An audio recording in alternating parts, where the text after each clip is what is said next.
Over the past 4 years, we've generated over $52 million in email and SMS revenue across 40 plus brands. And in that time, I've been inside hundreds of Klaviyo accounts, rebuilt systems from scratch, watched brands go from 10% email revenue to 40%, and seen the entire mistakes show up time and time again. So in this video, I'm going to share exactly what I've learned doing this at scale. Number one, the stuff that actually moves the needle, and number two, the stuff that most brands are sleeping on. Number one, your pop-up is the most underrated tool when it comes to growing your email and SMS revenue. Most brands just make the simplest pop-up in the world, then they decide they need to ask first name, date of birth, email, all these, and then they wonder why their pop-up converts at 0.3%. Think about it this way. Your pop-up is a tap. If you turn that off, or if it's just dripping one little drop at a time, no one's actually going into your flows, and your list is not growing to the point where you're getting enough new interested people in to convert them. A bad pop-up converting at 1 to 2% versus one converting at 10% means 8 to 10x more people coming into your list over the next 12 months. So now you're getting flow and campaign revenue multiplied without changing a single campaign. The offer is basically 99% of it, plus the way that you present it. A mystery gift will always outperform a 10% off, and a $20 off will always outperform a 10% off, even if your AOV is $200. The second thing is you need to keep your form very simple, unless you're asking for zero-party data. So just put one field, one CTA, and that should be the main point. Get their email first, you can collect all of the other info after. Most brands that we take over either have no pop-up or one that's converting super poorly. This is the first thing that we fix. Going into the next one, email frequency should be way higher than you think. Most brands that we audit are sending 4 to 6 emails a month. That is not enough. Plain and simple. The brands that we work with are sending a minimum of 3 to 4 per week. The fear always lies in, I am going to annoy my list. But the reality shows that people who get more emails, more frequent, and actually consistent are less likely to unsubscribe than someone who gets one email every 3 weeks out of nowhere. Plus, in today's day and age, the inbox is more crowded than ever. If you're not standing out, you're missing out. But be very careful, because frequency only matters when the content's actually good. If you're sending the same email over and over, don't expect better results. So always mix it up, keep people guessing, test your content, test your offers. For example, at our agency, for every single client, we have an offer document where, number one, either the client fills it out, at least half of it, and then we complete the rest with proven offers that have worked for them in terms of campaigns or top of funnel traffic. Then we rinse and repeat until we find at least a handful of winners, and there you have it. Basically, you have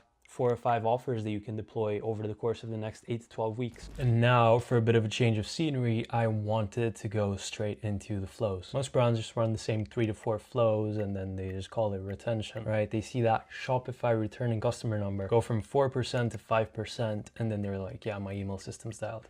Wrong. The brand's doing real numbers. The amount of flows that they have running might even shock you. And if it isn't for the specific amount of flows that they have, then it is based on the splits that they have inside of those. So product search, viewed collection, low stock flow, price drop, non-purchaser welcome flows, post-purchase 1, 2, 3, VIP, and there's so much more that I can think of off the top of my head. If you are a subscription brand, you need a dunning one, which is the payment failed one. You need the upcoming subscription reminder. There's so many more that people completely ignore when they build their Ecom brand, and that's why they tend to get a negative view of email. Most brands only stick to the most primitive setup, and then they think email can't really push much more simply because they're not aware of how much more can be done. And the bigger problem is that these brands also have flows that haven't been touched in 18 months, right? So these are treated like set and forget mechanism. Now the thing is, this is probably one of the highest leverage places where you can do offer testing.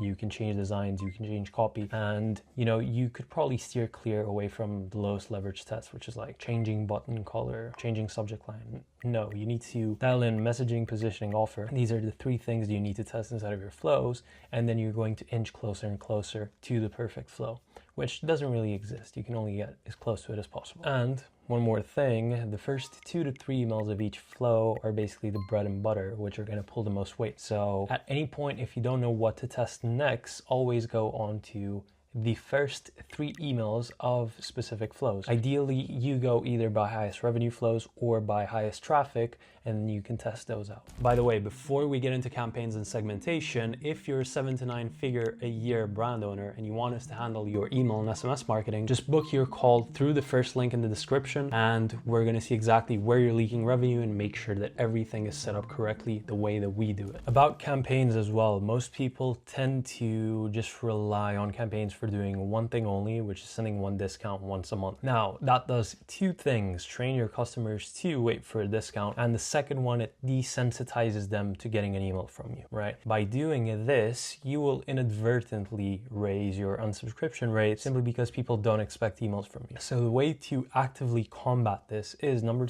one, have a content strategy behind your campaign. And then number two, going back to the same thing I spoke before, having the content strategy behind it, but actually plan it out nicely. Now, the way that you can do this is having it 60% value campaigns and 40% promotional. This is probably the type of ratio that I tend to use, but then I skew it based on that specific brand's needs, right? For example, let's say that it's a bit of a slower month.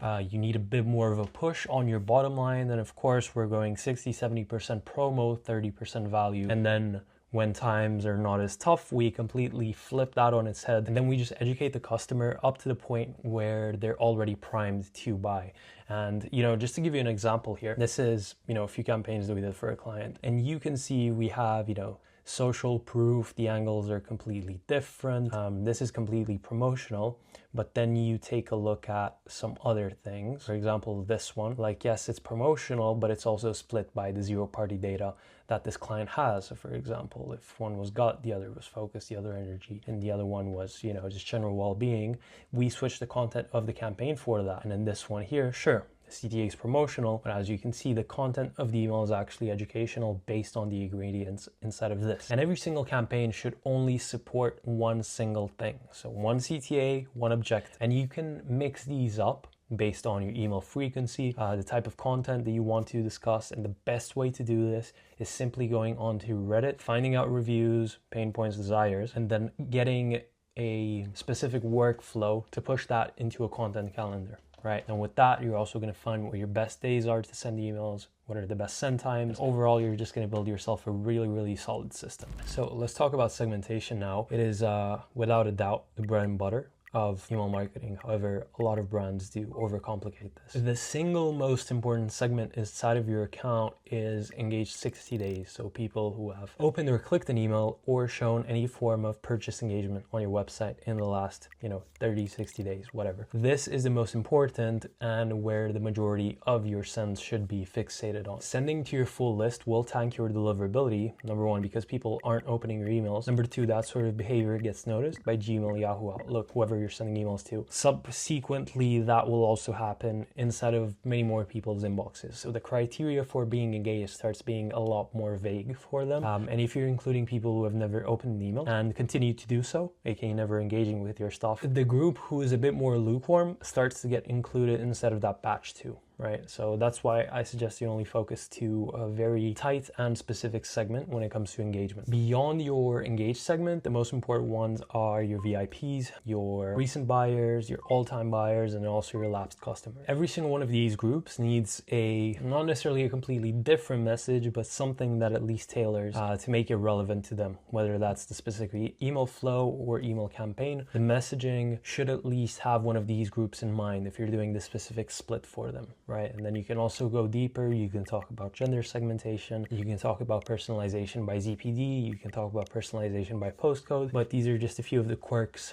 that we use in campaigns and not necessarily for flows or anything like that. And just to be completely upfront, one of the biggest mistakes I see is brands building out 30 segments before they even send 3 emails a week. So get your frequency nailed down first and then talk about segmentation, right? And the main takeaway that I've learned is the brands that are winning right now are treating email like a compounding asset. Here's why, and you will probably agree with me. So ad costs go up every year, so does CAC, and there is currently no version of the future where acquisition is going to get cheaper unless we can start implementing ads inside of Neuralink and it's going to be like 1 cent per CPA. I think that's a bit far-fetched. And the brand scaling in 2026 understand that email and SMS, actually not just email and SMS, but your whole retention infrastructure that holds someone's name, address, email, that's basically the only channel or channels that you own. Meta can raise their prices tomorrow, but none of this is going to touch your list. And the difference between a brand doing, 10, 15% from email, between one that does 35 to 40, it's not just like that one big thing that they changed. It's an accumulation of all the small things that happen inside of the retention ecosystem. Pop-up doing 10%, flows being updated every 3 to 6 months, campaigns going out 3 to 4 times a week with real strategy behind it, and the right message going to the right segment. All of these stacked together. We've seen this across every single brand that we worked with. For example, Vasier, we did, I think, 70% increase in the first 60 days working with them in terms of email and SMS. For Trapstar, we did one flow for them that generated $500,000 a year. And for Hydra UK, we're doing